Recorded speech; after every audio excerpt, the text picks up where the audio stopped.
my head will tell me things about myself, who I am, what I'm not going to be, that I'm wasting people's times. I'm just a POS, and it will sit on repeat until it drives me insane. I got high because it gave me peace. It shut my head off just for a minute. Mm-hmm. And then the most terrifying shit happened one day. What is up, you guys? Welcome back to the #1 mental health and addiction podcast, the Hopeaholics. I am your girl, Natalie Eva Marie, and these are my boys. I'm Chad. Hi, I'm Shane. Make sure you guys like, subscribe, and follow us on our socials and wherever you get your podcasts. Got a new episode dropping every Monday and Thursday. Please come check it out. This episode is brought to you by the Infinity Group. You guys, if you or a loved one is suffering, please call us today. The number is right here on the screen. We are here for you 24/7. Now, let's get into the episode. Vechi, welcome to the Hopeaholics Podcast. Yeah, welcome, brother. Yes. Nice to have you. Thank you for having me. Absolutely. Yeah. How often do you get Yeah. Oh, God. that you look like Brett Favre? Actually, it happened to me at an airport one time. A guy was like cruising, and he started to do that creep thing where he's like looking and then ducking behind stuff. Mm-hmm. And I looked at him. He's like, "You know who you look like, right?" I said, No, I don't." He goes, "You look like Brett Favre, bro." And then he ran away. Okay, cool. I've said that since the day I saw you at some event. I think it might have been in somewhere in Orange County down there. Yeah, I saw you. I was like, dude looks like Brett Favre. I'll take it, man. Mm-hmm. Yeah. Last I heard, he was doing pretty good. So Yeah. Yeah. I don't mind. Doing good. He played all those years under the influence of prescription pain medication. A lot of those guys do. Yeah, And develop the habit. and developed a habit. He's sober, so that's cool. Well, hey, I never knew that. what? I never knew that. Dang! You where- just- what rock do you live? It's a small one. It's a small one. It just covers my head.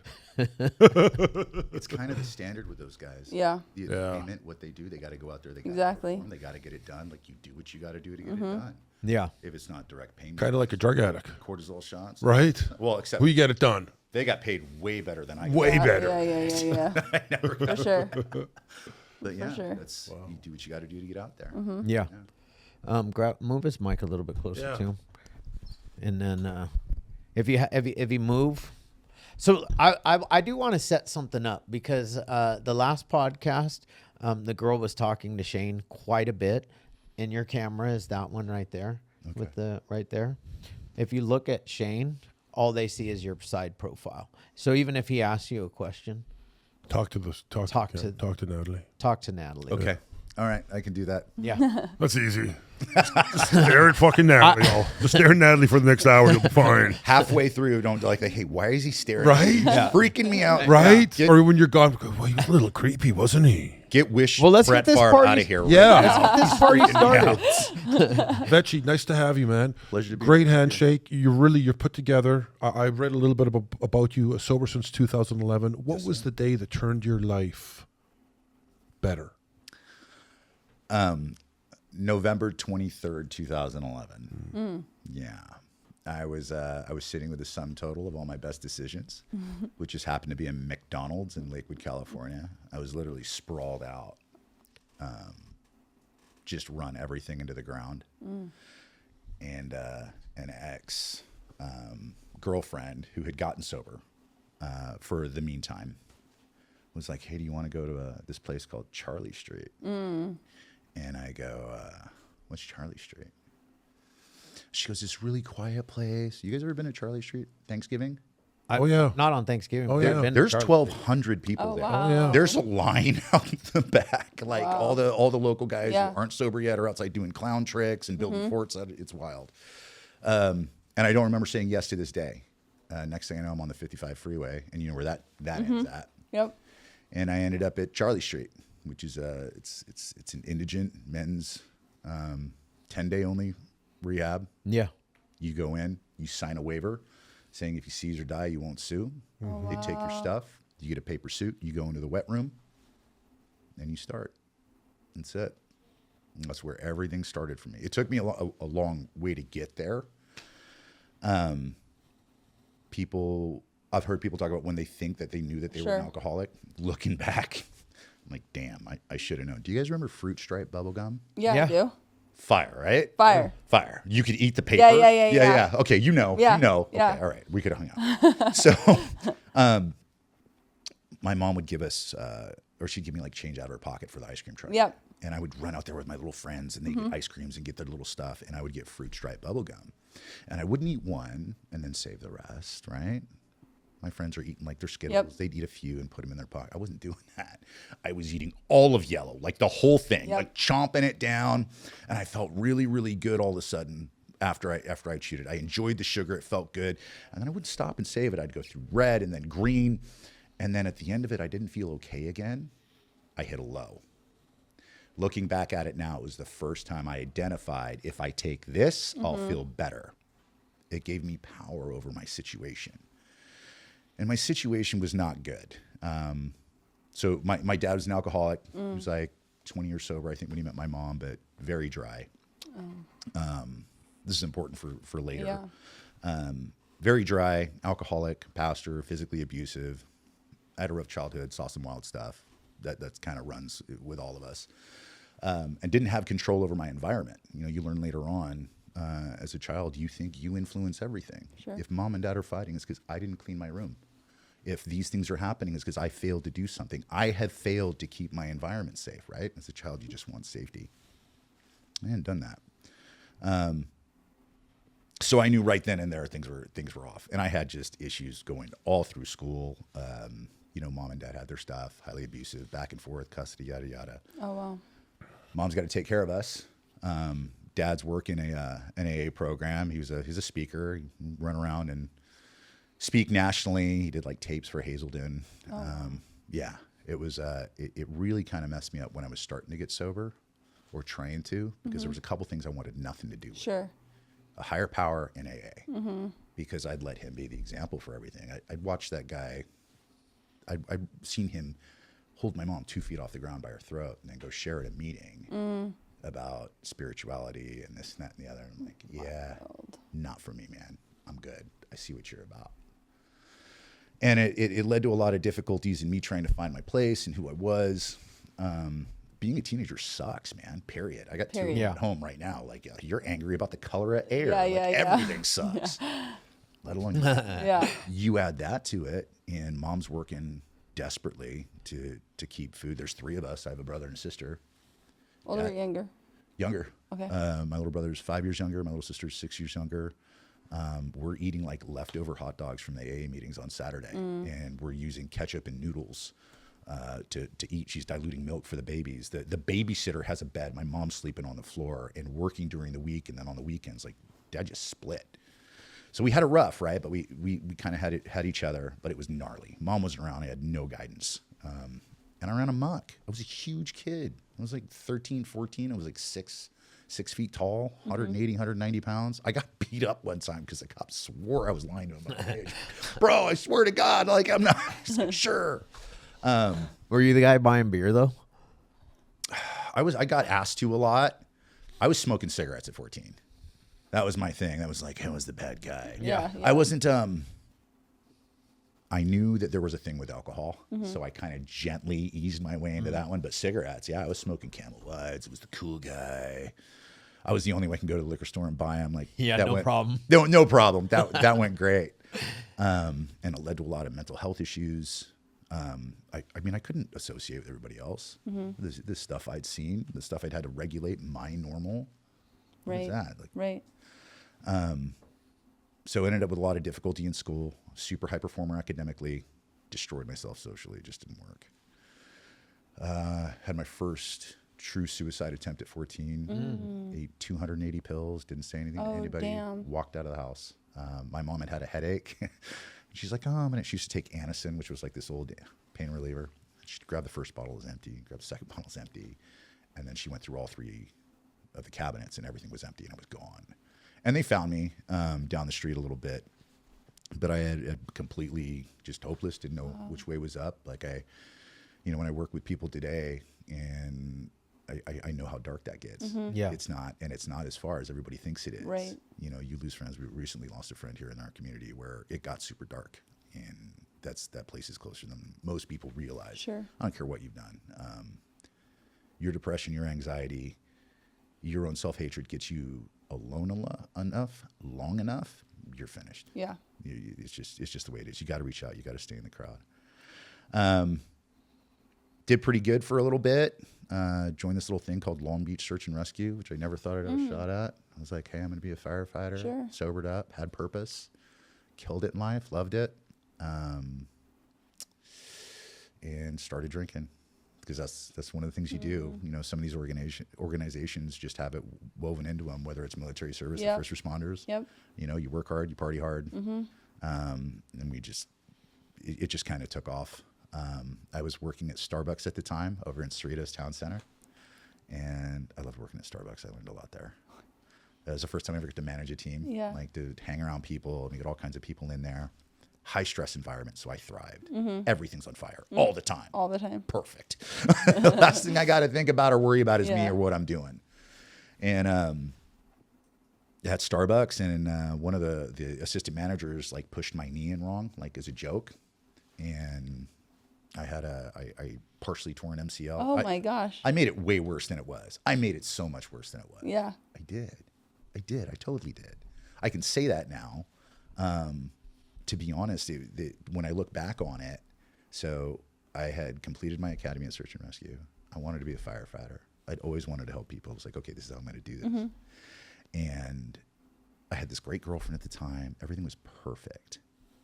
And then here comes exams. Here comes testing. Fire department's hard to get into, man. Like it's a fraternity. You got to know people.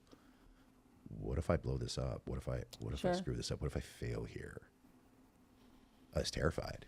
So the minute that injury happened, I went, whew, thank God. I'm off the hook. I'm off the hook. That's right. I don't have to now. Oh, it's so.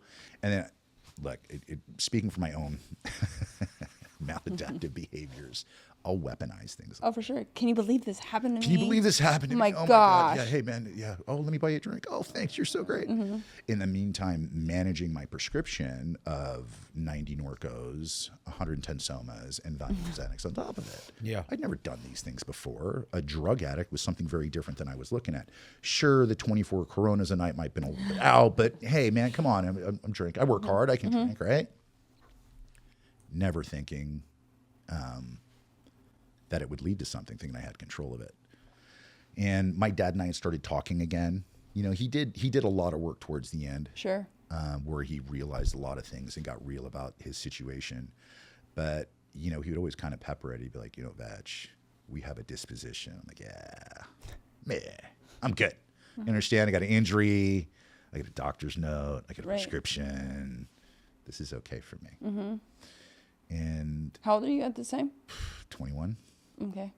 Some nothing real bad or heavy. Sure. Like I'd been able to make it out.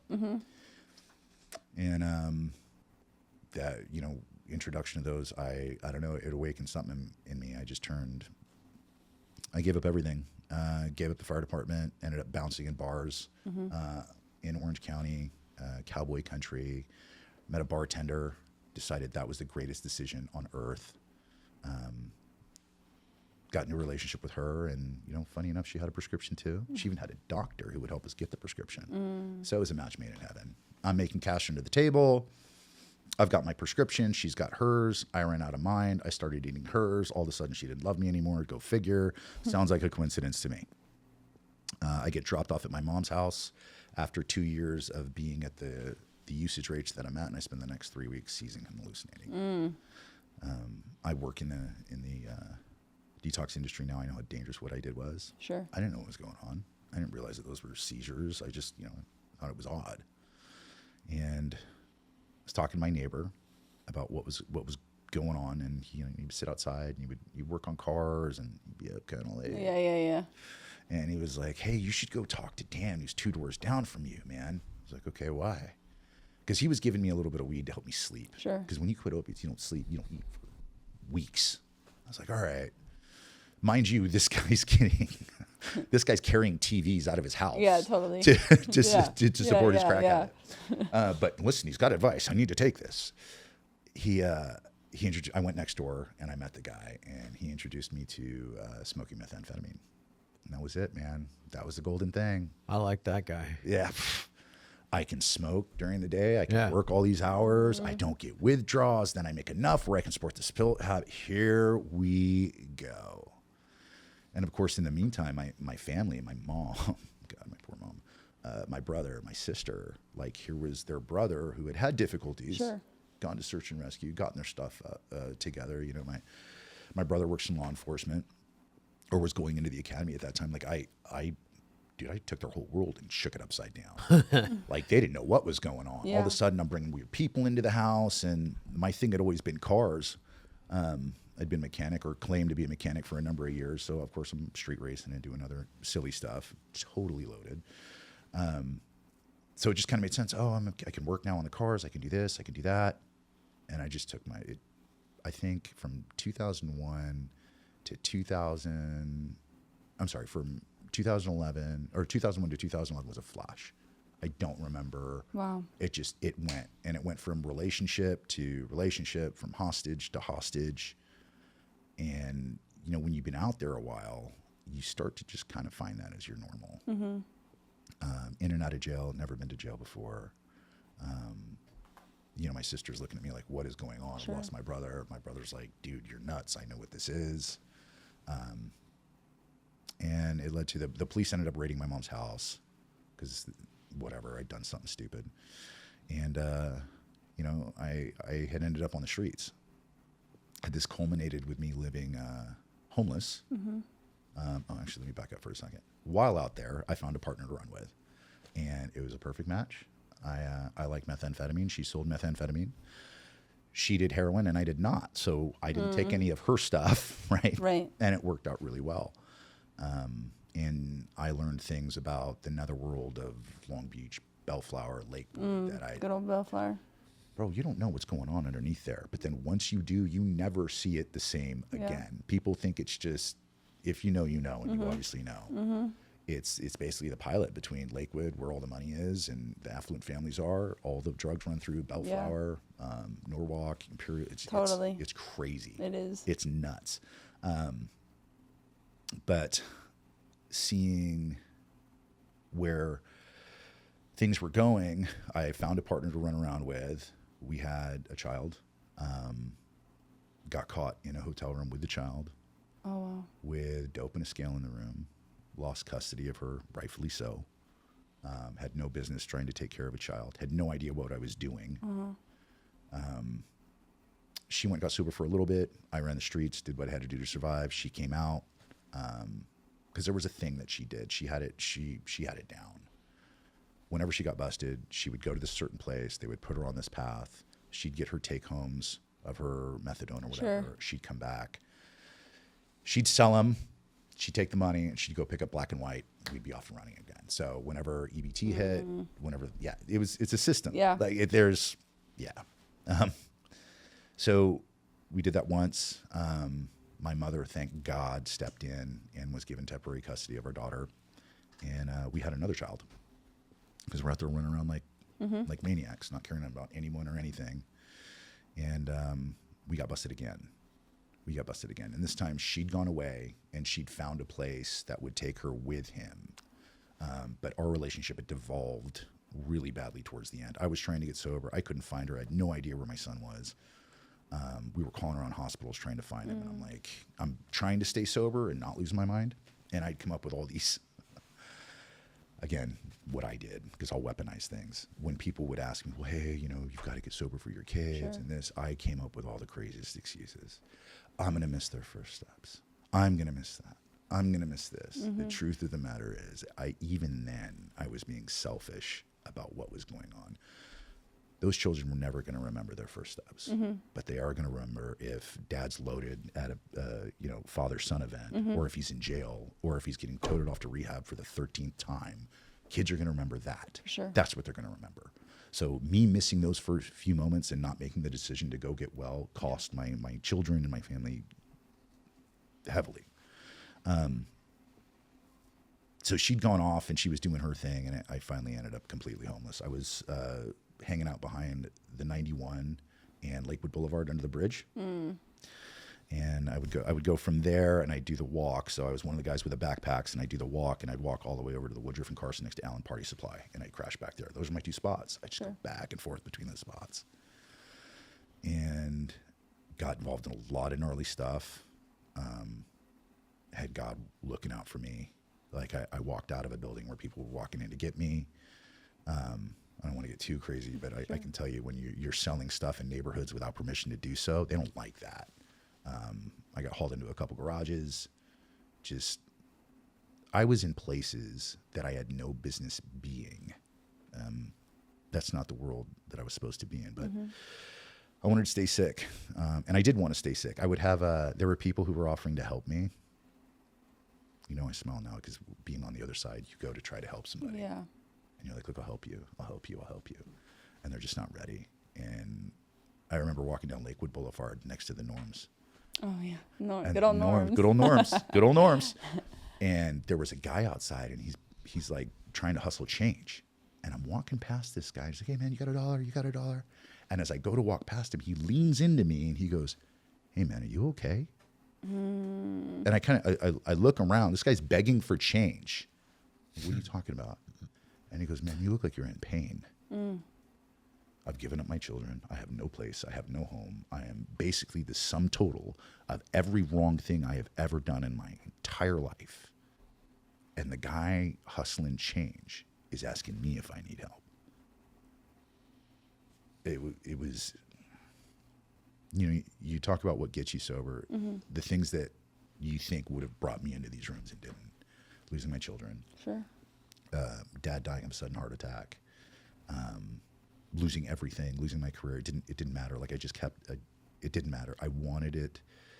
And this may be different for others, but for me, I didn't use for an amazing experience. I wasn't trying to get something cool out of it. It was the only thing that shut my head off. Yeah. My head will tell me things about myself, who I am, what I'm not going to be, that I'm wasting people's times. I'm just a POS, and it will sit on repeat until it drives me insane. I got high because it gave me peace. It shut my head off just for a minute. And then the most terrifying shit happened one day. It didn't work anymore. Yeah. And I was like, I can't, like of all things. So then you look at like, okay, what do I do? I'm either going to end it, but I got to do something. So bringing it back to in McDonald's on Thanksgiving Day, they're like, do you want to go to Charlie Street? I'm like, I'm not going there. I'm on the way to the 55.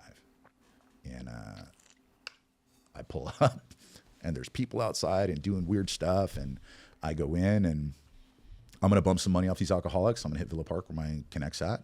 I'm going to come up with another reason that I need a front, and I'm going to get back to work. That's what I do. And my higher power knew how to keep me there, man. You guys ever been up for a really long time? I have. Yeah. Do you remember when you eat the first time? You're just out, dude. You're comatose. Yeah. So Charlie Street's got this beautiful setup where you go and you get turkey, you get mashed potatoes, you get all these things, and you head back out. And then as you're going on the way out, you get, there was a girl there, and she had the dessert. So I get my food, and I'm coming through, and as I come around the back, there's this beautiful girl, redhead, green eyes, right? And she's like, hey, and she's got a piece of pumpkin pie in one hand and a can of whipped cream in the other. She's like, would you like some pie? And of course, I've been sober like never. I've got 3 teeth to my name, 2 in my pocket. Wow. I haven't showered in a week, right? But she needs to know who I am. Yeah, That's what I'm doing. Yeah. So I stopped to talk to her. I take down 3 pieces of this pie, and I fell asleep on the couch at Charlie Street. I get kicked awake at 9 p.m. after sleeping. And this guy's like, hey, you're in. And I go, what? In where? He goes, you're in. Your bed's over there. I got to do your intake. I didn't intend to stay. Oh, wow. I was going to leave, but I'd eaten. Someone gave me a cigarette. I said they had couches back then. They don't anymore. But I sat on the couch, fell asleep. I wasn't supposed to be there. I get there. I'm like looking at all these guys, and I remember all the stuff from the AA meetings. I'm like, okay, so I just got to listen to what people applaud to, repeat that, and I'll be good. So I'm doing it, and of course I'm doing some weird tweaker after stuff. I'm like vacuuming the tile out. They know I'm tripping. They're like, well. And there's this short guy comes running around at me, and he's like, hey man, what's your problem? I'm like, what are you talking about? I'm reading your stupid little book and going to your stupid little meetings. Why don't you leave me alone? And it's always the short guy. He's like looking up at me talking shit. The next day, he's doing the same thing. He starts on me again, and I snapped on him. I'm like, look, man, why don't you leave me alone? I'm just trying to be here. He goes, why can't you sit still? You're wearing out my floor. I said, if I sit down, I'm going to freak out. I'm going to run out of this room, and I'm going to get high right now. And he looked at me, and he smiled. He said, first honest thing you've said since you've been here. And I thought, well, that's a hell of a way to talk to somebody trying to get sober. But then I got a sense that that guy knew who I was better than I did. And I walked back over to him like, look, I don't know what I'm doing, and I'm not down for this whole cult thing you guys got going on, but I'm done doing what I'm doing. I need some help. He said, okay. And that was my first sponsor in AA. Again, didn't want nothing to do with AA. It's a bunch of liars, cheats, blah, blah, blah, blah, blah. I let my dad be the representation for all those guys. But I started doing the work, and I found out very quickly getting sober that I wasn't doing the things I was doing. I was loaded. Took away some inhibitions, yeah, but the truth of the matter is that my use was symptomatic of a core issue that was going on and had been going on forever. You know, in the recovery community, when we look at treating people like me, we have to remember that playing whack-a-mole with symptomology is never going to fix the problem. You can get a guy completely sober, you can put him on an island, but the minute he has access to anything that's going to give him that dopamine or anything that's going to make him feel better, whether it's working out, whether it's the opposite sex, whether it's gambling, he's going to go for that until that piece is fixed. Addiction, and it's a symptom of a core issue going on. Something's going on here. I'm trying to regulate inside with what I can grab outside. And I got to work on those silly things called the steps, and yeah, it works. And yeah, I still do them. I just sat down with my sponsor on Friday. We went through a fourth and fifth after 13 years. I consider it progress. I had 178 names on my first one. Ooh. Last one was 13. I was the first one on there, so I'll take it. Yeah. I'll take it. Yeah. I still work a program, still pray every day. I'm not changing what works. Coming out of that place is tough, right? Because I have this record, this sum total of everything I've ever done. I don't know how to work a job. I know how to lie, cheat, and steal. I know how to manipulate. I don't know how to be dependable. You can't count on me for nothing. You can count on me to screw it up is what you can count on me to do. I have children floating around somewhere. My mom's got my daughter, thank God. My son has disappeared. I went to court on that one. There's no way. When you're a father and trying to get rights, they don't even want to talk to you. And this has changed a little bit now, but if you're a mother, you've got resources, you've got everything. They'll put you up with the kid. If you're a dad, good luck. There's a self-help center. Go sit down and handle it. And I ended up over to the Anaheim house and just started just doing whatever was in front of me and putting up with the emotions and still wanting to do dumb stuff. Why do I still hate me? Why am I still trying to why am I trying to patch all these holes and wanting not to feel the way I was feeling anymore? And as I'm going through this, always thinking in the back of my head, I'm going to screw this up. I'm going to screw this. How long can I keep this going? I'm going to screw this up. And I thought I had my chance, man. I repaired the relationship with my mom. She was talking to me. She was actually helping me out with rent, by the way, 31 years old. And my mom's having to help me out with rent. Insane. And I was talking to the guys there, and I told them I'd be there. I have it. I didn't have it. And they were following the rules. They were doing what they were supposed to do. And they came in like, man, we appreciate you trying and all, but we just have rules here and we need to enforce them. You got to go. I was like, oh, okay, no problem. And as I'm walking out the door, I'm thinking about the girl I'm going to call, the story I'm going to tell. I'm getting into my poor me's, and I'm really digging, like, I tried, and it's just not possible, and this is just da-da-da. And as I'm walking out, there's this guy named Mike. I'm going to leave his last name out of it, but older guy. And he goes, yo, Vetch, where are you going? I said, well, man, it's okay. I got to pack my stuff, just couldn't get the rent and blah, blah, blah. He goes, did you drink? And I go, no. He goes, come with me. And I'm like, well, I got to pack. I got to go. I'm already high up here. Yep. I'm already loaded. I go, well, he goes, come back in here. And this is completely unorthodox for them to do because they didn't interfere with each other's committing, but he sat me down and he said something in that room that changed the direction of the rest of my life. And we're in there and they're like, hey, what's going on with Vetch? He hasn't drank. Like, Mike, he said he's going to have his rent. He doesn't have his rent. We got to do what we got to do. And he looks at me and he goes, Vetchi's never lied to me. His word's good with me and it's good with you too. Vetchi, go put your stuff back. And I felt like it was the craziest emotion. I felt like a wave hit me. my word is good with you. Do you know who I am? You know what a thief and a liar and a piece of shit I am? What do you mean my word's good with you? And I walked back there and I put my stuff away, and like, I wasn't sure I could do this. In fact, I was pretty sure I was going to screw it up. But that guy thought for a minute I could do it. Okay, maybe I'm wrong. Maybe these guys, maybe he's right. Couldn't hurt. I stayed. I kept pushing, kept trying. Ended up over at, I went to this meeting at this place called the Treehouse. Of course, I'm sure you guys are aware as a resident. Yeah.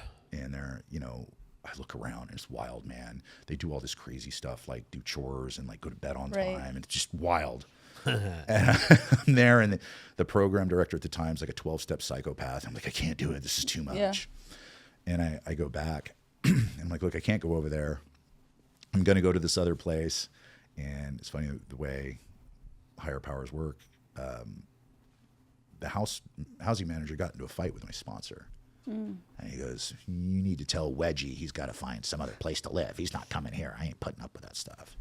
So I call my sponsor and I'm lighting him up. Right? Same guy that stopped me on the front porch. And I'm like, man, your personal relationships are affecting your sponsees. You should get your shit together. And he goes, you know, Vechi, maybe it's not about what you want or where you think you should be. Maybe you're supposed to be there for a reason. How about you get out of the way? Kind of shit. Okay.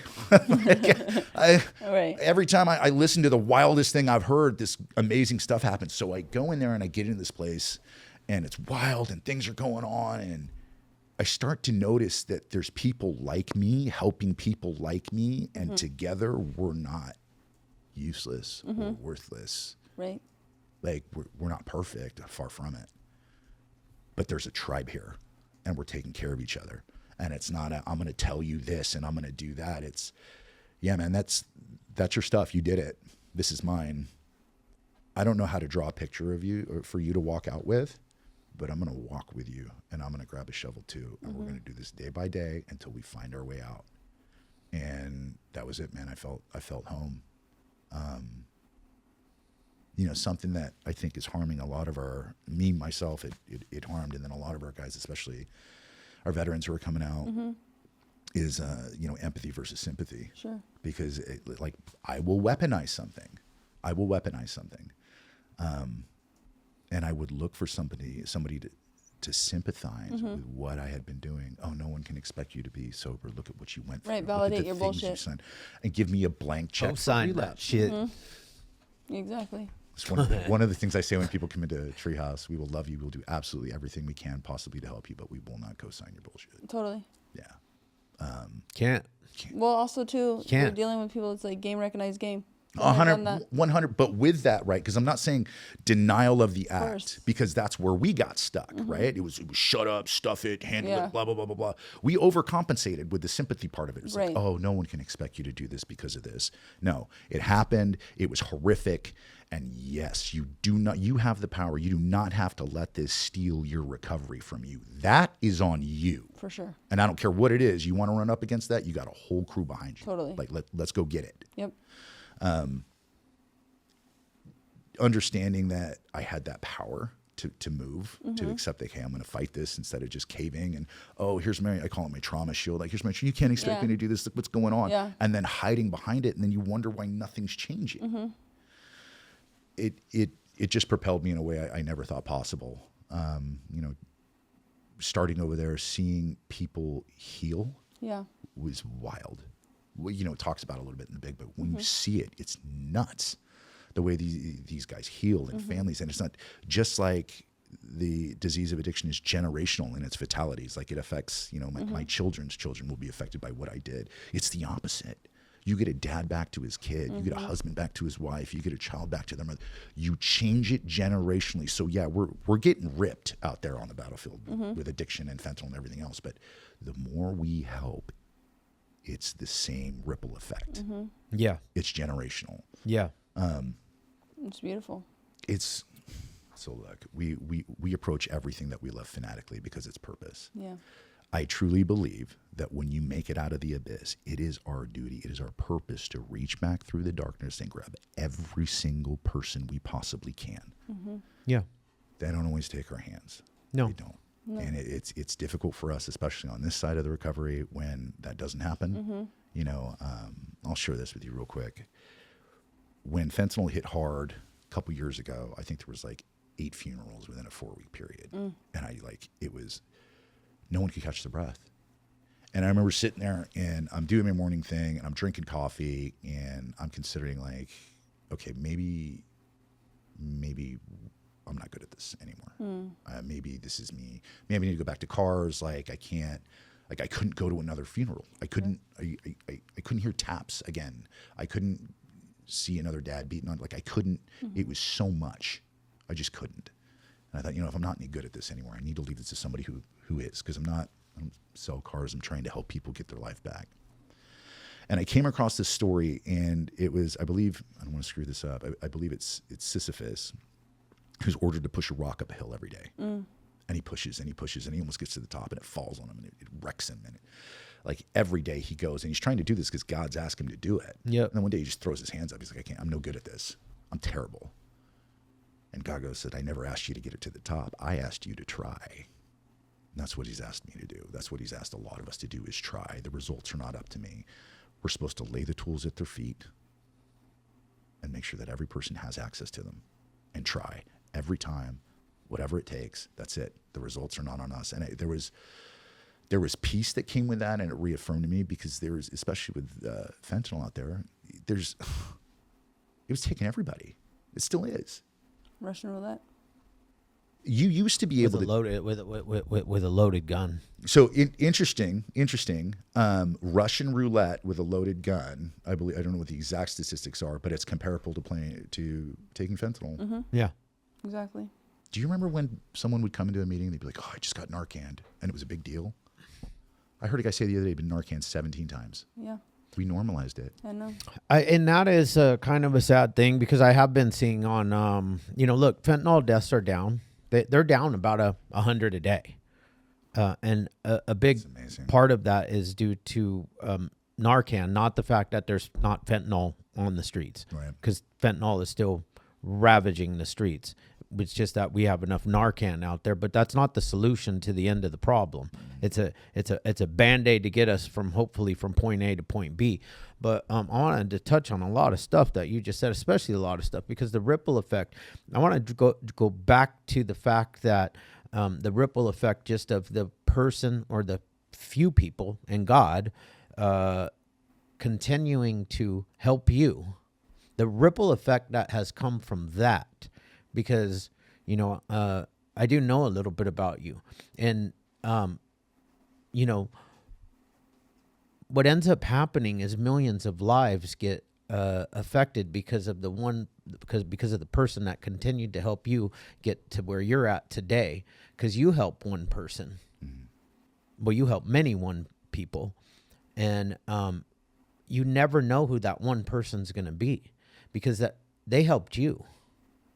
And look at all the lives that you're helping on a daily basis. That's the ripple effect. And I talk about that. I've been talking about that for years, because I go back to the beginning of my life and my journey in this whole recovery thing. And like, somebody helped me. Yeah.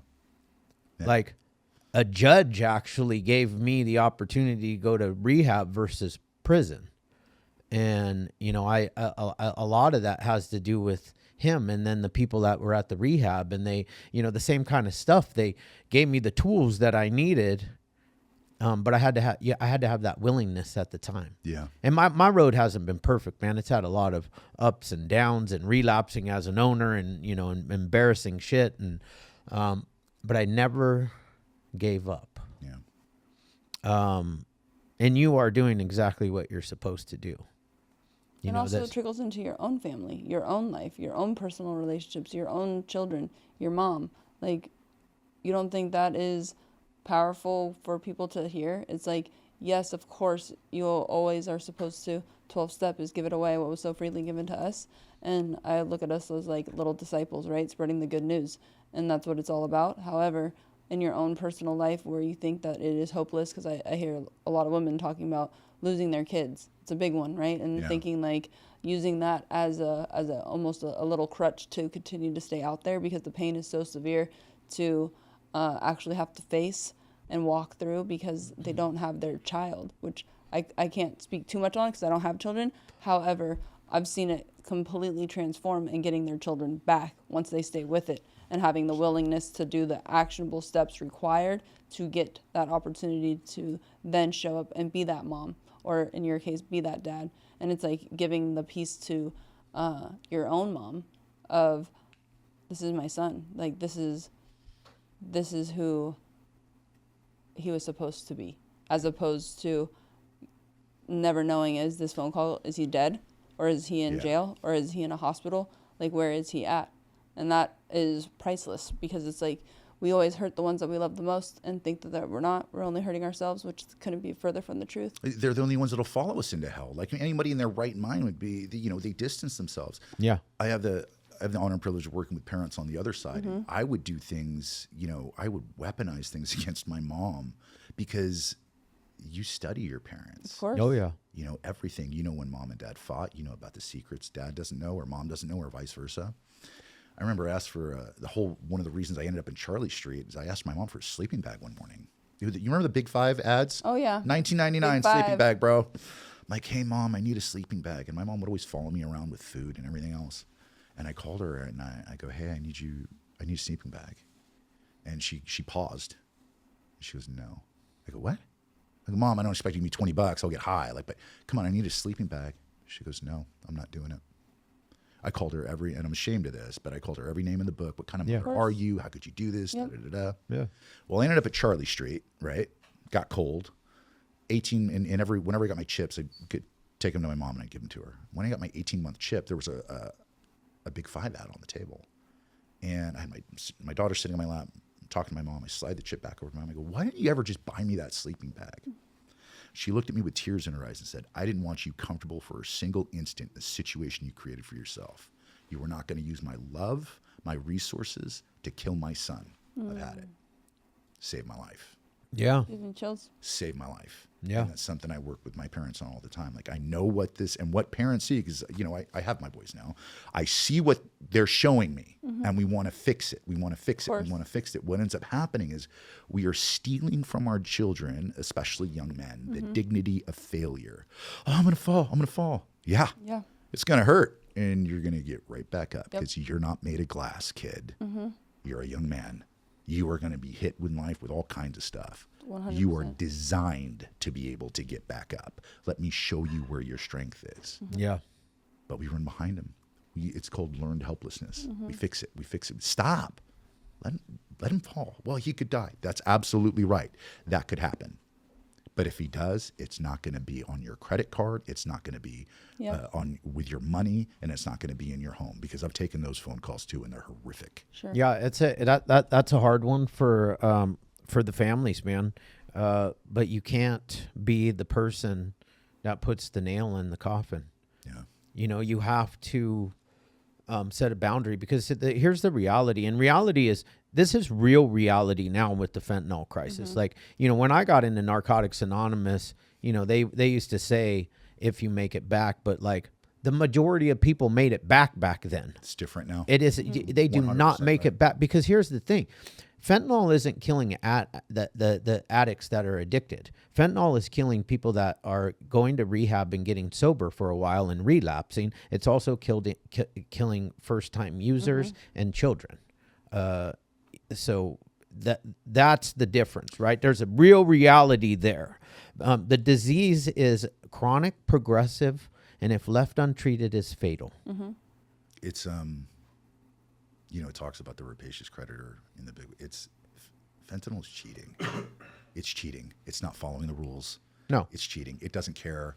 It doesn't care how much money you're worth. It doesn't care who loves you. It doesn't care how many medals are on your chest or what company. It's going to kill you just like it'll kill me crawling out from under. But it doesn't care. It just wants you. Yeah, and it's in everything. It's in everything. Everything. Everything. Weed vapes.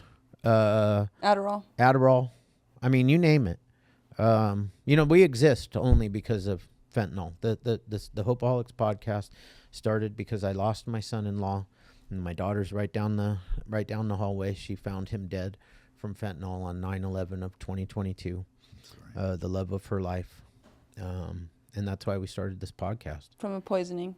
Yeah, we don't call them overdoses here. We call them poisonings. Because he thought he was taking a Percocet. Yeah, press Percocet. But because of that, a lot of amazing things have come out of it, and I've said this before, and I'm going to say it again, and I'll continue to say it until fentanyl no longer exists. Is that my son-in-law was a very good hearted young man, and he would have gladly given up his life to save all the lives that are being saved because of this podcast and other things that are happening because of what we do. And it's just been, there's a, out of a real tragedy.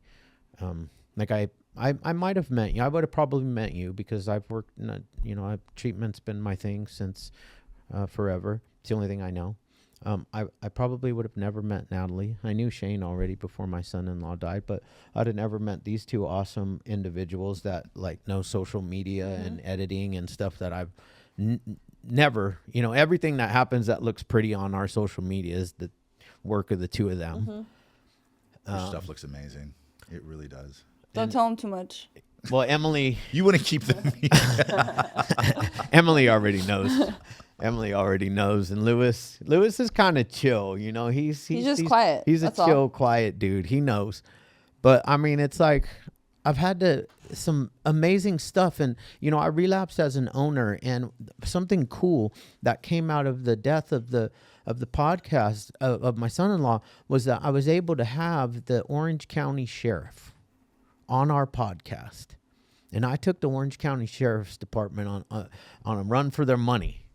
My last relapse, and I got to apologize. I got to make amends to him and to all of his officers that I, made a mockery of for a bit. Any law enforcement's got to put up with us, man. It's rough. I'm a meth addict, so I'm an IV meth user, and I go into straight psychosis. Yeah, and, drag it in the kitchen. Yeah, and they're chasing me. Like I don't just like. I resist.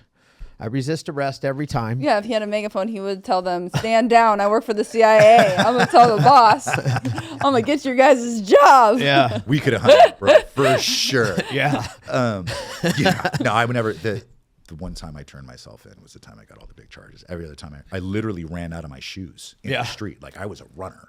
And if I was behind a wheel, it was like I just run always. I think when I was 19 and somebody convinced me to turn myself in, I had absconded and done all this stuff, and they were like, "Turn yourself in," and I was like, "You'll get it. It'll be better for you." It wasn't.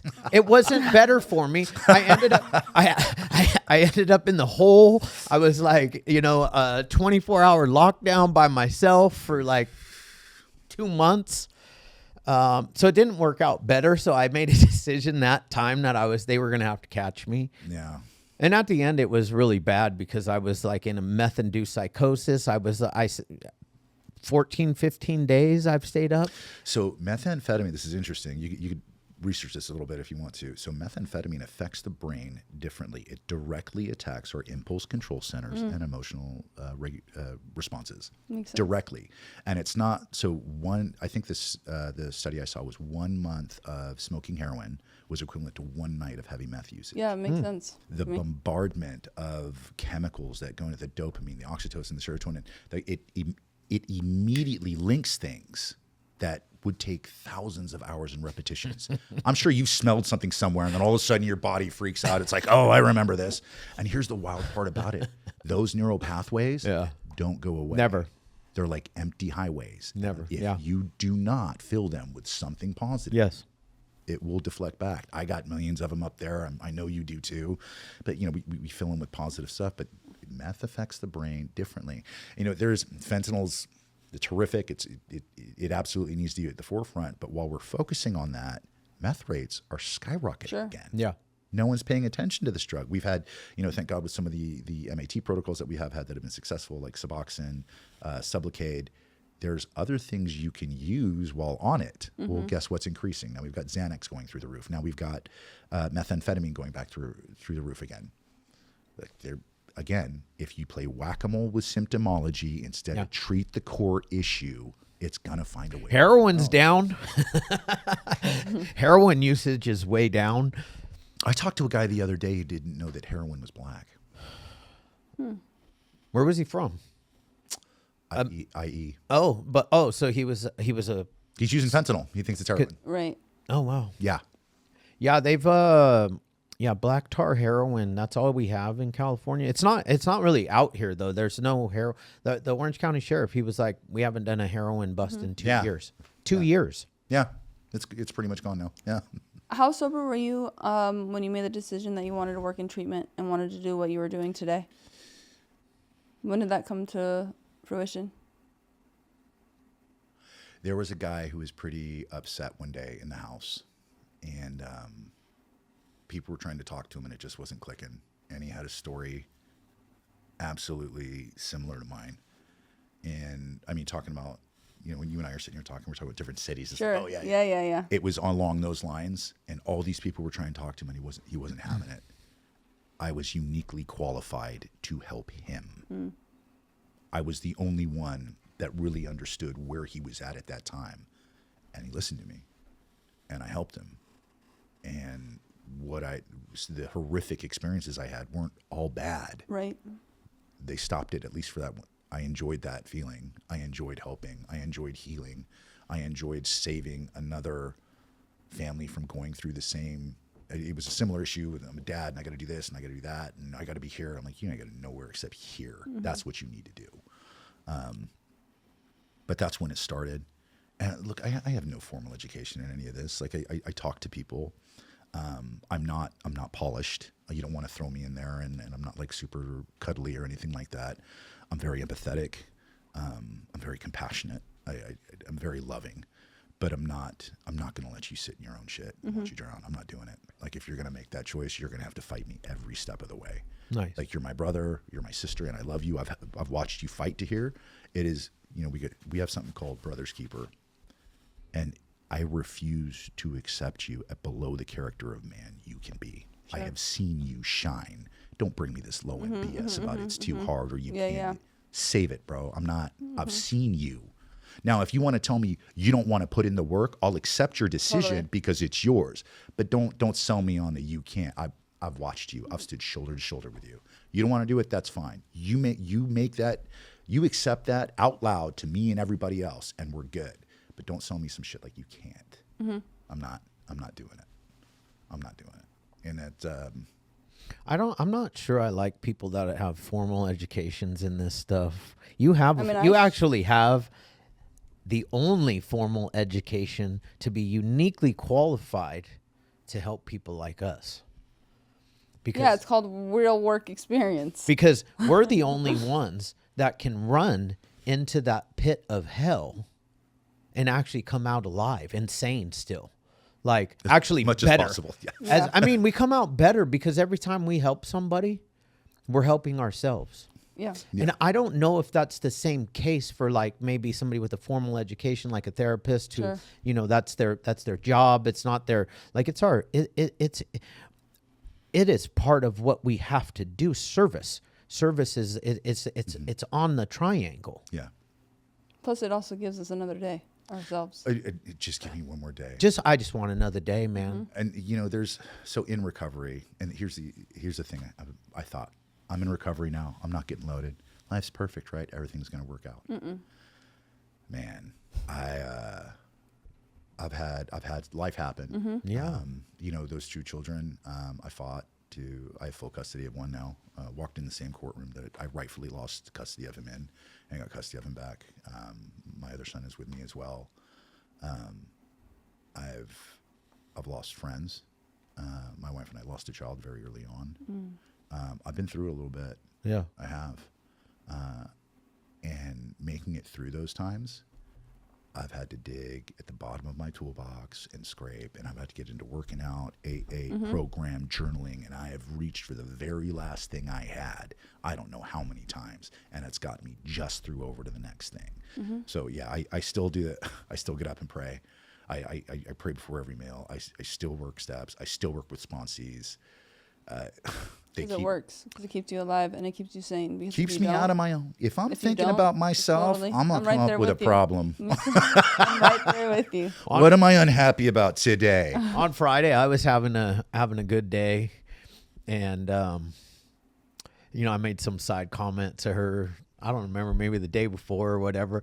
And she walks into my office on her way out, slaps some papers on my fucking desk, and then leaves. Didn't say anything about it. She did. On her way out, she said, "It's time to get to work," and then she left. And I was like, "What the fuck did she just hand me right now?" He was in a meeting too. Oh yeah, I was. I was in a business meeting. That's good stuff. And then she walked out, and so I didn't look at it right then. And then I looked, and I was like, "Oh fuck!" I told her I would redo the steps. Nice. So it was step one. She just slapped step one. Yeah, so it's time for me to do the steps again. I mean, that was God telling me you need to work the steps. I got some stuff I need to work the steps on. We had a guest on last week, and he was talking about working. Was it his dad or something that he worked the steps on? I can't remember what it was, but I was like, "Oh shit, I got something right now that I need to work the steps on." You start cruising in life, and life gets good. I've got a wonderful life now. I'm a treehouse guy who built a runway. Totally. I love what I do. I love who I get to do it with. Justin was the best man at my wedding. We put the business side for a second. Like, hey, let me check on you as a human being. Where are we at? What's going on? And as somebody who's a leader, who's inspired other leaders to be leaders, dude, that guy. There's probably 10 or 15 people like me running around trying to help people. Nice. Just facts are facts. Carrying around all this stuff, and I'm trying to make decisions about my life with my family and my business, and I'm clouded with these things, and it's weird. Where's this insecurity coming from? I can't tell the difference between my God conscience. Is he telling me not to do it, or am I scared? Fear. What's this doing here? I haven't had to deal with this. What's going on? And then you start to put it on paper, and you go, oh, okay. So I've been throwing this stuff, and like I said, I've been through some horrific stuff, some gnarly child custody stuff, some gnarly legal stuff. Like, it had to come out the other side, but we're just in survival mode. Next, and then you get there, and it's like coming up after a hurricane. My wife said this to me. We're taking a walk last night with the puppies, and she's like, "We survived all this shit. We come out of it, and we look around, and holy shit, this whole place is destroyed." Yeah, we're alive, we're together, we're still here, but look at what's happened. When those things pile up, I can't hear what he's telling me to do next because I'm afraid. Like, seeing you guys eating that day, I was like, oh, I know who that is. That's weird, And then, you were kind enough to ask me to come on. So, yeah, that'd be amazing. But then here comes all like, what should I do? What about this? What about that? Why am I worried about any of that? Just go do what you do. Yeah. Do what I've asked you to do. Sit up and show up. Every morning, I pray for knowledge of your will for me and the strength and courage to carry it out. I opened up Runway terrified. I don't have any formal education in this. I don't know what's going on. But I kept on going up to stuff, and I'd back away from it. My sponsor called me out on it. He goes, that's pride in reverse, right? How do you know you're not supposed to do this, and you're so sitting in your own fear that you don't, and what if they need you here? Sure. I was like, all right. So you get into ego. It's like, all right, I'm going to make a deal with God. Yeah. Like, there's a tally somewhere. It's like, oh, this is Vechi's thing. We'll put this here. But I asked for a couple things. And if you do this, no matter how scared I am, you open a door, I'm going to walk through it until you tell me stop. Yeah. And then lo and behold, one thing, impossible things happen after another impossible thing, happen after another impossible. And then here I am. So a door opens. And if my God conscience is clear and I can hear him, I'm walking through that door. I've made that deal. I'm not going back on it. And I just won't go back the way I came. It's too good here. Nothing's not impossible perfect. No, with him. Absolutely not. As long as you got him, you can do anything. Tell us a little bit about Runway. Runway is a small detox RTC in Santa Ana. I treat... Go ahead. It is co-ed. Our census tends to sit one way or the other, Sure. though. We're small. We're 6 beds. All my rooms are single except one. Nice. Oh, I have the nice. most amazing team on earth. Lisa Ostendorf was my program director for a long time. She helped me build the place. Again, one thing I've learned about being a team leader is I don't have to know it all, but I better have the people that do in place and For give them sure. everything they need. When Lisa and I sat and met, talking about whether or not we were going to move forward, I have a different idea about what a CEO is. And to me, a CEO is, I need to get you everything you need to be able to do your job and then get the hell out of your way. That's it. Let me know what you need. And I immediately fell in love with her, and we just started doing what we were doing, and Runways thrived. It's helping people. And we lost Lisa suddenly to cancer last year. And another thing that, just staying sober through. But the whole purpose for Runway was I was looking for a place to take care of treehouse guys. I'm working with my veterans, and I'm walking into places and I'm helping these guys. I'm like, what is going on here? Yeah. I had a corpsman come to me one time, and he goes, Vetch, they give you the house slippers and the Thorazine with the shuffle. I'm like, what are you talking about? Is it like a military code? I'm a guest in the military world, right? And he's like, oh, he keeps talking about it. Finally comes down. He goes, we're going to go visit this guy. And we go visit this guy, and he's wearing a paper suit. He's wearing house slippers, and he's doing the Thorazine shuffle. And it clicked. I'm like, holy shit. We started to get into the nitty gritty of what happens to these guys, especially some of the higher level guys when they come back. They come back with heavy PTSD. If they didn't, and most likely went into the armed forces with it, Yeah. For sure. because it makes them good at what they do. Why train hypervigilance when you can get somebody who's got it to go? He came with it. Great. Awesome. We give him a job. We give him structure. We make sure that we've got him focused. We point that weapon that way And say go. and say, go. Out there doing things for God and country. He comes back home. He's acting out, can't handle the stress, doesn't know how to exist on this side of the world. What do? We give him three SARPs, substance abuse recovery programs at 28 days a shot.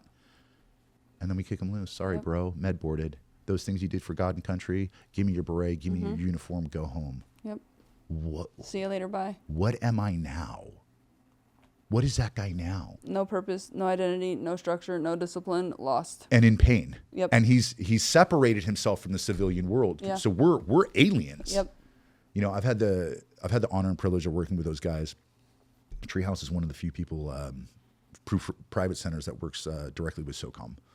We go out to the Warrior Care Conference. Again, a door got opened. Yeah. What am I doing? I remember Neil Trusso's, he's one of the guys at Treehouse. He's an old SEAL Team 3 guy. We've been traveling the country for the last decade doing this. And we go in and we're sitting there, and I looked over and I go, they know I'm here, right? He's one of the coolest human beings you'll ever meet in your life. But he goes, Vetch, this is standard. This is how they treat these things. It's not okay. Not at all. It's not okay. They come back. They want to reintegrate, but we've taken everything that they are and told them they can't go back there. If they had been in a clinical setting and had a recurrence of symptoms, meaning DUI, right? It would be more treatment. It would be stepped up. It happens on base. It's a federal crime. Now you're losing your tag, your extra benefits. You're losing rank, Everything, and now you're out. We want to freak out when we see suicide rates screaming through the roof. What did you think was going to happen? And you want to have the nerve to say, like, come in, why didn't you tell anybody? What do you mean, why didn't I tell anybody? Is because I'm going to get booted out, and then I have nothing to You're going to take me off the team. Totally. Yeah, You're going to take my command. Yep. I'm going to lose my clearance, and I'm going to be like one of those guys doing the Thorazine shuffle over in the corner. No way. Catch me. Yep. That's what I would have done. Me too. There's no way. There's no way. I will say that the last 3 years, they've listened. And when we were first met with, doors getting slammed on our faces, they've told, hey, come talk to these guys. We know something's up. We understand. And they're finally directing these guys to care. They're finally, and it's. That's good. The thing that seemed good for a second was community care, right? Because, we actually have 3 contracts with the VA at the different facilities. That's what made me, really put the actual, bow on the whole entire program. We were veterans. We were getting some serious good results with veterans getting care. And then, Guess what they did? The trapdoor. They cut it off. Yeah. It's gone. Because you want to know why? Because the money was coming to us and not to the VA. And you know, you do like the VA, the way it works is like, so if I was getting referrals from West LA VA, the money that was paying for their care here was being taken from West LA's budget. And then when, you know, in the VA, That's not the way that's actually supposed to work. The CCN is funded separately. It and didn't, and here's the thing, like, again, like walking into places, I never thought Treehouse Recovery, like we walked into Washington, D.C., we've started fighting. Yeah. We've called the red phone. Like and here's the thing, Justin, you know, this is where I get a lot of this. If there's a human being on the end that needs help and there's a bed, his ass is getting in it. Yeah. That's it. Just like, let's get him safe. Let's get him, let's do what we got to do. But they're... I think I'll like this guy. I'm Yeah, not sure I've ever met him. So you guys got to. He watches your guys' show. He'd love to be on it. We'll have him You'd on. love him. Oh yeah, connect us, please. I remember we were talking to one of the VA, and there are good people in the VA. I want to say that. No, there is. My dad goes to the VA, so like his experience and like my family's, but my mom is his advocate. So like she's on and does not play around. Where these guys that are coming that are sick, they are not doing the diligence that my mom has done to keep my dad alive. That there's no way. For sure, hands down, and this is why these guys don't get into treatment, is because there's a disconnect between, if there is a bed available, they should be in it that an hour later, right? Well, if the VA is full, what happens is the referral to come into, say, like our facility, then is like, well, there's a 21 or a 28 day. Good luck. Okay, so you want to hear and maybe You know how many people die between Yes. 21 and 21 days? Come on, man. Do you know how hard it is to pick up the phone and say I need to get treatment in the first if place? you ever pick it up again, 100%. So here's my little. Maybe we can all get together on this. Here's my idea. If a veteran calls and says, "I'm going to kill myself," Right. there's an immediate action that occurs. I agree with it 100%. We need to put weight behind it. When fentanyl deaths are at the rate of suicides as they are now, someone calls and says, "I'm using fentanyl," it's the equivalent of Russian roulette. They get the same accelerated treatment protocol as someone threatening suicide. You will have a bed within 72 hours. We will get you assessed and we will get you help, because the chances of them not making it are too high. Yeah. Too high. When are we going to start to treat fentanyl like attempted suicide? Yeah. Every single time. Yeah. This is a drug that could possibly kill you. Here's a bullet and a gun. Spin it. Pull the trigger. If they watched you doing that, they'd call a pet team. Yeah. But instead of that, you're putting, you're putting a few grams of fentanyl into a syringe and slamming it. It's, "I'll see you in 3 weeks and maybe we'll do maybe. telehealth IOP." Come on. And fill out these documents in the meantime. Are you serious? And then no. I think it should be treated the same. I think if enough of us scream and yell about it, they'll pay attention. Social media has been huge. We used to be quiet. It was like, oh, they put us in the corner. We got one thing that goes viral that speaks to a problem that's going on and people pay attention to it. They want to shut us up as quickly as possible. We're pointing at a screaming chasm where human souls are falling into due to drug addiction, and we're pointing at it and we're showing everybody else they're going to patch that first. Dude, I couldn't agree more. Like this is why God is crazy, and amazing. Where I do feel like the narrative has shifted a bit, and more eyes, or at least the narrative is getting out there more, because we just came off of doing RFK, and Dr. Phil did a little something in Philly, and we were able to go out there and kind of, and that's where Brett Favre actually he spoke. Brett Favre spoke. That's what he didn't watch it. It's okay. Obviously. He wasn't physically there, but he called in on video talking about his addiction and stuff, because obviously RFK has been in the program for over 2 decades. RFK is freaking dope, because He he goes to, I saw that. Yeah. So that's why I got all excited when she said the RFK. He's one of thing. us, man. He is one of us, absolutely. and He's a 12-stepper that goes to meetings 100%. every fucking day. He drops.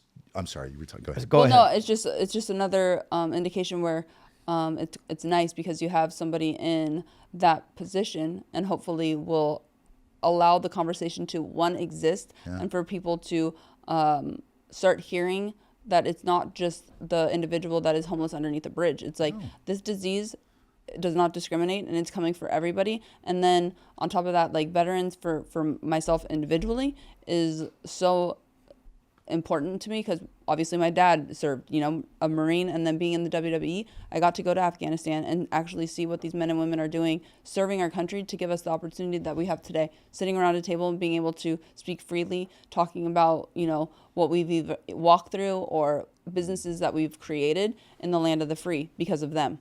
And then when they come back here, shame on us for not being able to provide any type of service to get them well and to feel loved and appreciated for everything that they've done. Because as civilians, we have no idea the lengths that they go when they are in a different country, when they are serving. Like, to actually physically be there and see how they live and what they do is mind-boggling. Yeah. You know, we live in a delusional state because we are able to wake up and tap your phone and Uber Eat.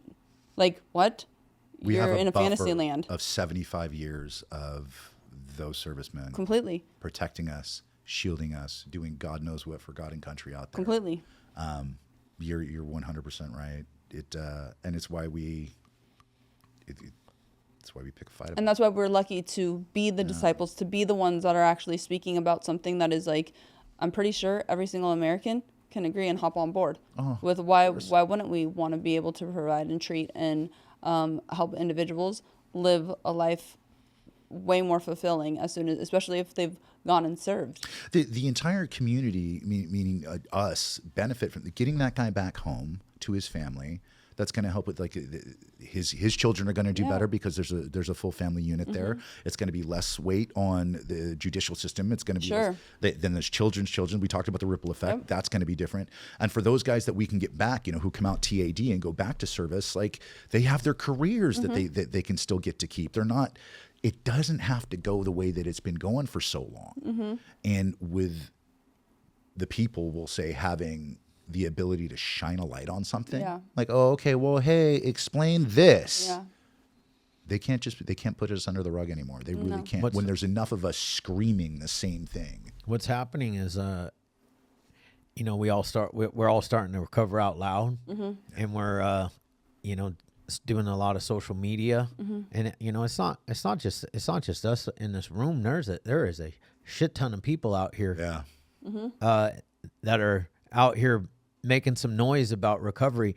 And we got some cool tools that are going to be coming out very, very soon that I think is going to shine a lot of light on not the community as a whole, but as well as veterans. You know, which I'm not going to talk about yet on the podcast, but soon I'll talk to him about it offline. But we got some cool shit happening. That's amazing. Right here, right now. It's going to take innovators, man. It's going to take pioneers. It's going to take people kicking down doors and going, why and why not? And what's this? And why is this the way it is? Having RFK there is huge. You know, people have their different flavors as far as politically, but the truth of the matter is. But it's not a political matter. It's not. That's the thing. It's he has found a way to live life free from something that should have killed him. Absolutely. Like, that's all that's the thing is like when people talk about it, even when we went on, you know, it was very much like, because obviously our podcast is very much, we try to not talk about politics too much because it turns, you know, half the population off, and that's not our point. Our point is to spread hope and comfort to people and know that there's a light at the end of the tunnel if you feel like you're alone, because you're not. But he's talking about something that he shouldn't be here today. No, none of us should. And he's on the other side of Completely. it. So when he's speaking about it, he can say, yeah, that's possible. That is a way that you can do this. Sure. And, you know, you guys know this. I'll remind everybody for a second. Like, again, it doesn't care who you are. At all. No. Where you're from. Doesn't care How much who money you you have. voted for. Nope. No. It's going to kill you. Yes. Or your kids or your loved ones. Doesn't care. Dude, I literally said that when we were there. I use that because people are so wrapped up at that current time about, you know, who are you voting for, It was party, September. whatever. I said fentanyl and does not care like It doesn't. what party that you voted for, because it's going to kill you. So it doesn't matter. Like it's a irrelevant topic of conversation. Tell you what, here's a great deal. I will, after we settle the fentanyl thing, I will happily sit down with anybody for any duration of time and figure out all the other shit. I'll be happy to. I don't care what political spectrum somebody's on, man. I might want to. You know, that's the one thing that I learned in Narcotics Anonymous for me, way back in the principle. there's a, like, we don't care what your political views are. When you walk into the room, It's no less pain to a mother losing a son. Totally. It is no less pain to a father losing a child. They don't hurt any less Correct. than we're losing our kids. Yes. What the fuck? Come on, man. yeah, Like, let's put this down for a second. Like, whatever this takes, like, let's kill this first. Let's attack this, and we'll figure out the other stuff later. I got, sure. my boys are 12 and 14. It's the same age that I Yep. wandered down. I'm watching him and Yep. trying to guide and not make the same mistakes. And I had no no good role models, so I'm trying to figure things out. so just 2 boys. Well, my mom has my daughter still. Your mom has your daughter. My mom has my daughter still. How old is she? She is 16. Oh, wow. How's your relationship with her? Due to some back and forth with my mom, I haven't been able to see or speak to her in the last decade. So one of the things you stay sober through, there was when Timmy came back into my life. It's my other son.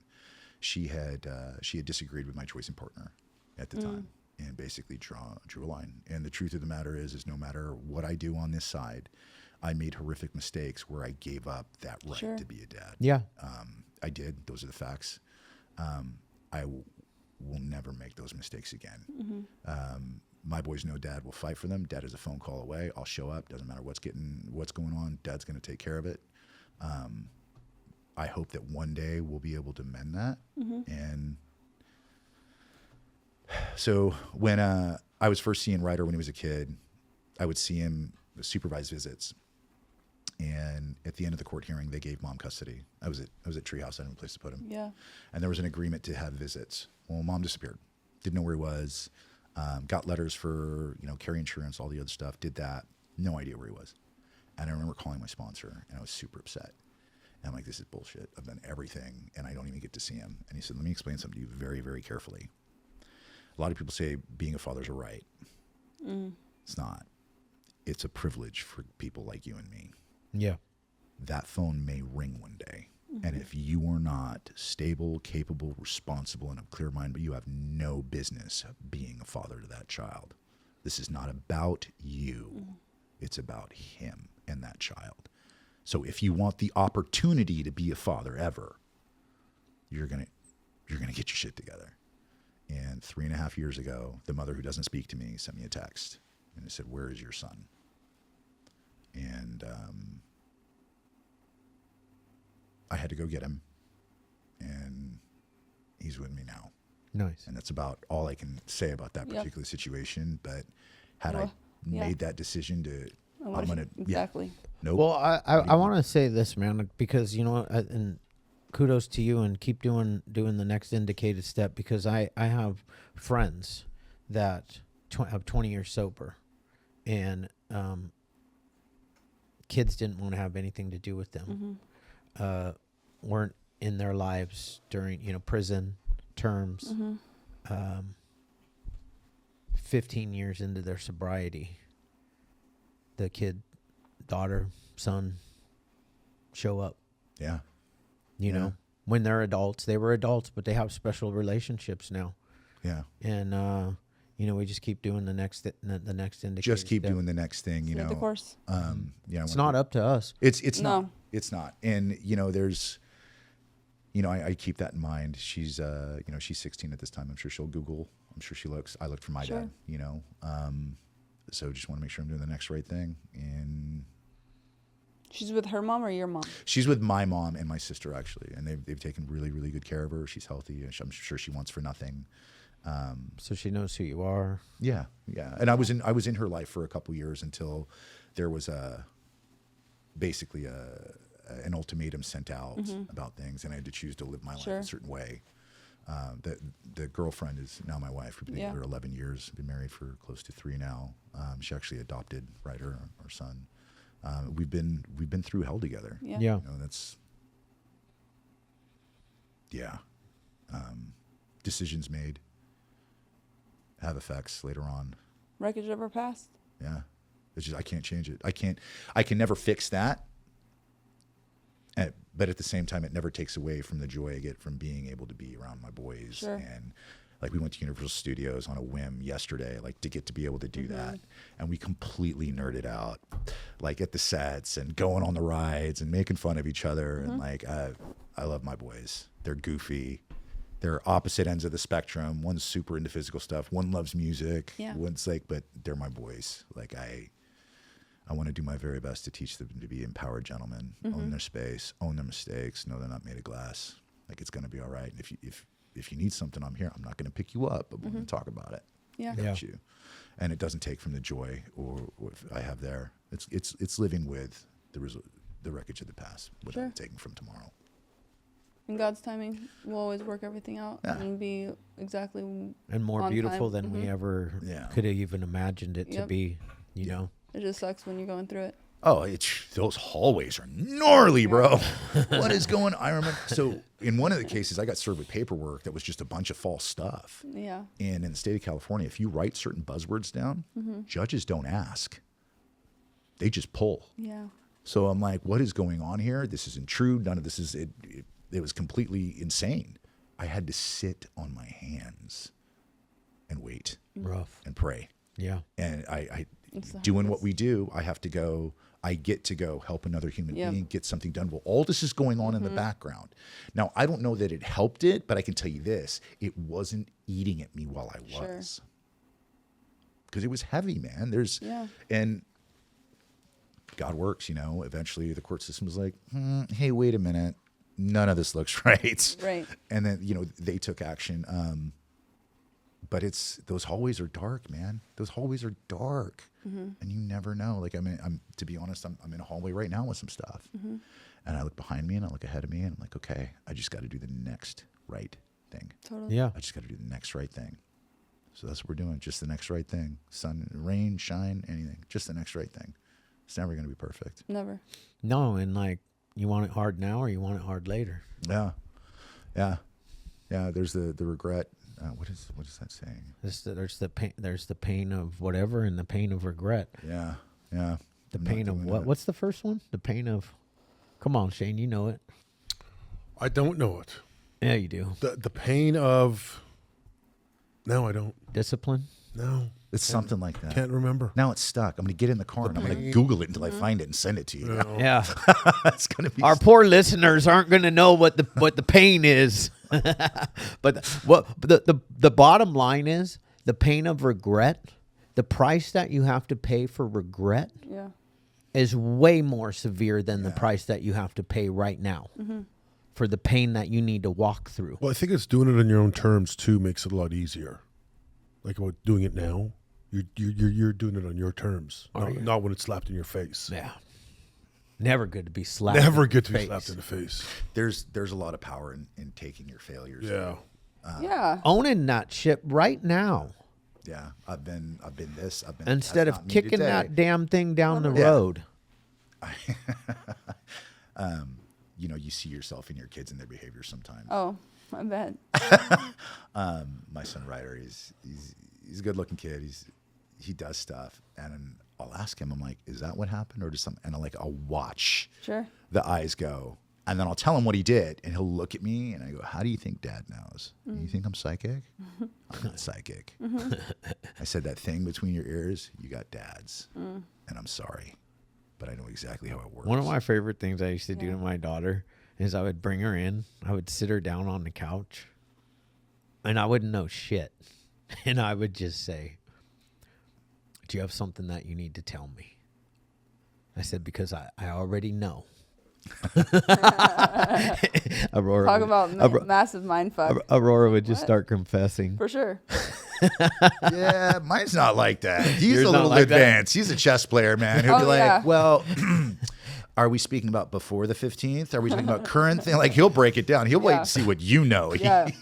You've got yeah, he's a smart kid. Nice. He's a bright kid. Well, nice, but nice. Yeah.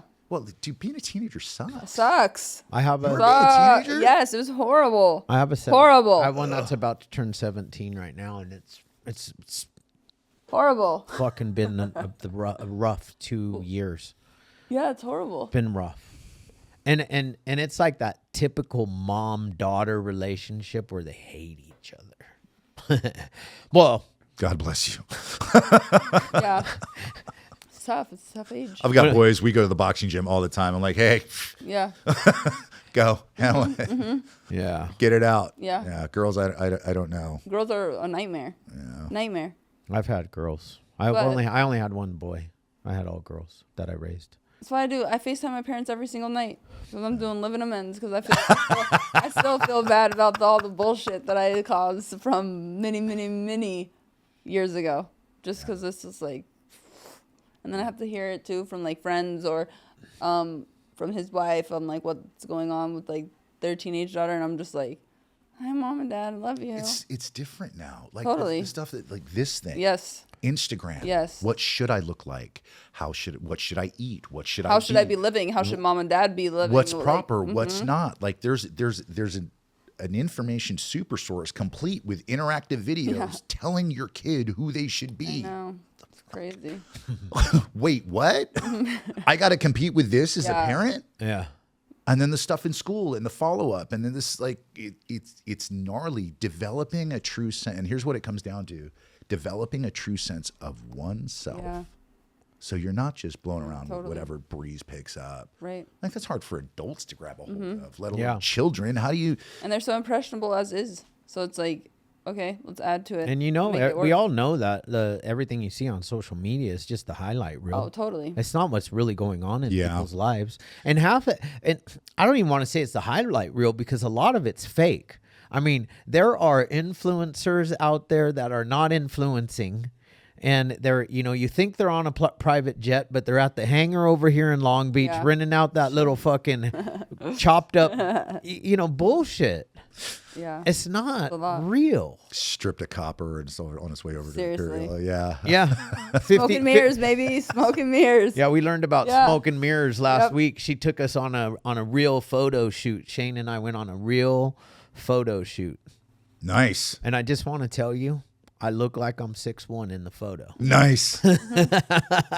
So yeah, you'd be surprised how tall people actually are. I remember the first time I actually stood next to Tom Cruise. I was tripping. Oh, Tom Oh, Cruise yeah, is like shorter so- than I yeah, am, bro. yeah, yeah. Like, who's He's like 5'5". who's this kid? Like, Yeah. what's The same thing happened to me with Kevin Bacon. I was working at the Oh. Ritz-Carlton, and I thought Kevin Bacon was this, Mm-hmm. he's, oh my God, he was like $145. Yeah. No, I mean, don't get me wrong. He has a presence. He's very powerful. He's an amazing human being. Tom, Oh, for Tom sure. Cruise. Yeah, you see him on course. screen and you think he's like 6'6", 220. Yeah. Like I nearly walked past him, and then of course he's got that He magnetic does. personality. Did And he he's a smile at you? savage too. Yeah, he is. Being his age and doing still all of his own He's stuff. still in really good He's shape. in really How good shape. old is he? retarded shape. There's- But talk about someone who is super disciplined Yeah. from his diet to the way that he works out to what he puts into his body. I mean, everybody can talk, they have issues with, I guess he's like Scientologist and all the other things. I'm just only talking about the way that he cares for his own body. Yeah. And to be able to physically do the things that he has done for Mission Impossible at his age. How old is he? He's like, He's in I think his- he's 61 or 2. Is he only 61? I was thinking mid, but maybe. I don't know, but Looks anybody watched incredible. the remake of Top Gun? Because he looked incredible. Yeah. Incredible. Where I was like, If I'm pulling that at 50, right? I feel good. Dude, when he stepped on screen and I saw him because I didn't want to watch it because I love Top Gun. So Yeah. I was like really sad because sometimes when it's like remade, it's like kind of a disappointment. But when he walked out on screen and he had his little leather jacket on, and I was like, damn, Tom, get it. Get it, Tommy. Get it. I think we were all a little worried about Top Gun and seeing how it Right? came out. And It was they did it fantastic. so well. Yeah, It's it one of was my good. favorite actually remakes because they've like, I'm from a generation of like Dirty Dancing Yeah. and like those Same. types of like older movies, and they Yeah. always try to remake something and it's never good. Yeah. Like, don't do it. Like don't what? recreate something that was Maverick already was amazing. amazing. Dude, Cinderella. awesome. Yeah. Sick. Amazing. The cast, the way that they wrote the storyline Everybody. of even just of his best friend and Touching his son. back on the yes involving the old one. yes, like Goose and his son, and like having that like little interaction. It was It was great. chef's kiss. Yeah. Amazing stuff. Well, man, this was a great Yes. podcast. Thank you so much Thank for you so coming much. down. Thanks for having And me. congratulations to you Yeah. and all of the work that you've done. Hopefully, we all can work in together in Absolutely. the future. Are you going to the West Coast Symposium? I am. We'll, Yay, we'll be there. We'll see you there. I will be there sweating. Oh, I want Oh, to tell me you, too. if you don't know this already, I'm on the board of that stupid thing. No, it's not Oh, stupid. I'm on the board. It's not Yeah, what stupid. are you It's the talking coolest about? thing ever. I just think that Jeez. they picked Way to me. go to sell. I know. I Jeez. just probably lost my spot on the board. I'll fill it. But they have so Friday is going to be a Western day. So bring your Get your cowboy, boots and your cowboy. bring your and get cowboy ready. out. Boots and my cowboy hat. Yeah. Yes, Shane. No chance. Yeah. I got nothing cowboy. Go get yourself some Wranglers. You Oh, can order please. them online right now. Some Wranglers, Lord have a mercy. belt buckle. You gonna wear your Texas course. belt buckle that day? I'll Of wear a course. belt buckle. I got Are a you from belt buckle. Texas? I'm not from there, but my house is currently there, which I need to go. It's a whole nother That's story. a whole story. But We don't have I need time to go. for I that need to go. shit. I need to go get my boots. You have boots on right now? No. Oh, you got some real Yeah. boots. Are they square or pointy? A little bit of. Well, it depends on which ones I wear. It's how. Are you gonna go cowboy- with square or pointy boots? I can't wear pointy boots, bro, with my feet. Huh? With my Those things 15s. are gonna look huge, bro. We Yeah. gotta go. I'm not buying We're boots. going He's to not wearing boots, man. Yeah, we are. Look at that face. That's not happening. We're going to Boot Barn after this, Oh, bro. God, help us. We're heading down to Boot That's Barn. fine. You're buying. You're buying. I'm buying. I'm wearing. Let's go. Thanks, man. Yeah, You got thanks. it. man. Yes, Thank you for thank your you time. so much. You got it.